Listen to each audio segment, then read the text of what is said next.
This is a day that tells you pretty much everything you need to know about our president, okay?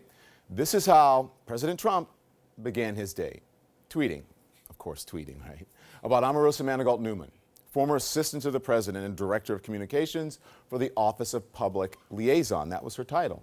And not at all coincidentally, a former reality show TV star on Donald Trump's Apprentice. Well, she was fired from the White House, her job last December, and of course is now plugging a book. The president calls her wacky, vicious, not smart, nasty. So why did he hire her? And why did he keep her in the White House for nearly a year? Simple. As the president says, quote, "She only said great things about me." So there you have it. The secret to success in the Trump White House, for anybody who hadn't already guessed, is to praise the president. Contrast that to President Trump's own behavior just a few hours later at the signing ceremony at Fort Drum for a National Defense Authorization Act.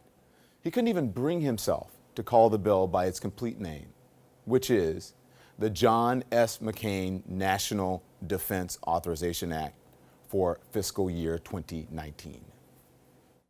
We would not be here for today's signing ceremony without the dedicated efforts of the members of Congress who worked so hard to pass the National Defense Authorization Act. I'd like to recognize Congresswoman Elise Stefanik. I also want to thank Representatives Don Bacon, Dan Donovan, and Joe Wilson, who are with us today also. There's another member of Congress here today who is not only an Air Force veteran, but the first woman ever to fly a fighter jet in combat in U.S. history. And I've gotten to know her very well, and she is terrific. Congresswoman Martha McSally. You heard there? Didn't have one single word to say about the war hero and longtime senator whose name is on the bill, Senator John McCain. He's had a lot to say about Senator John McCain in the past. The way Trump looks at it, he's at least better than everyone else in the race, beginning with John McCain. A little bit. I mean, he was captured. And he flew combat missions with Does distinction. being captured make you a hero? I don't know. I'm not sure. He hit me. He's not a war hero. He's a war hero. He's a war hero. 5.5 years. He's a war hero because he was captured.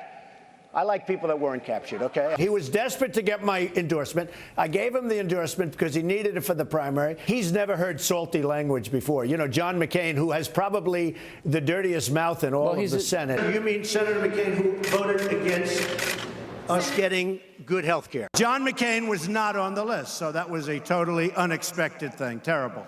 Honestly, terrible. It's a very sad day for the country when that vote was cast, that final vote was cast. Thumbs down.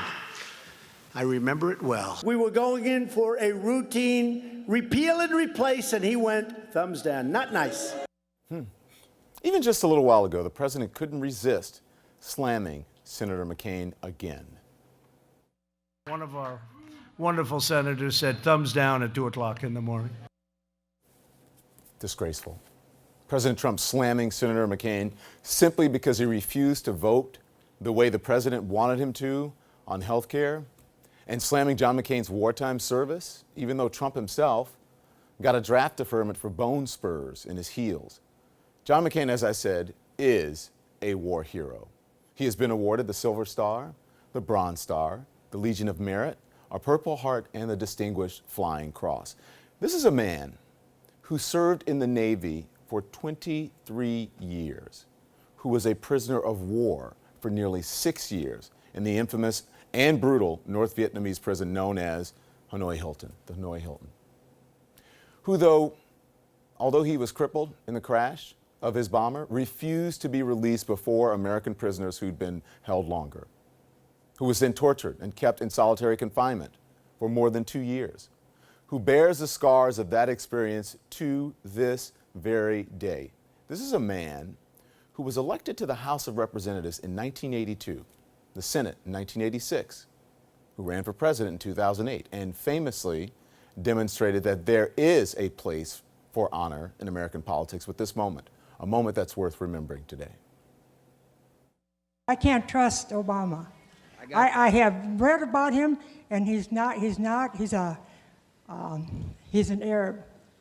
He is not. No? No, ma'am. No, ma'am. No, ma'am. He's a decent family man, citizen that I just happen to have disagreements with on fundamental issues, and that's what this campaign is all about. And of course, Senator McCain is in the fight of his life right now, battling brain cancer. We wish him well. Yet President Trump just could not bring himself to even mention the name of John McCain. But the senator predictably took the high road, ignoring the president's slight and saying in a statement, quote, "I am humbled that my colleagues in Congress chose to designate this bill in my name. There is no higher calling than to serve a cause greater than self-interest. Through the committee's work, I've been privileged to support our men and women in uniform who have dedicated their lives to that noble cause." Wise words from a courageous man.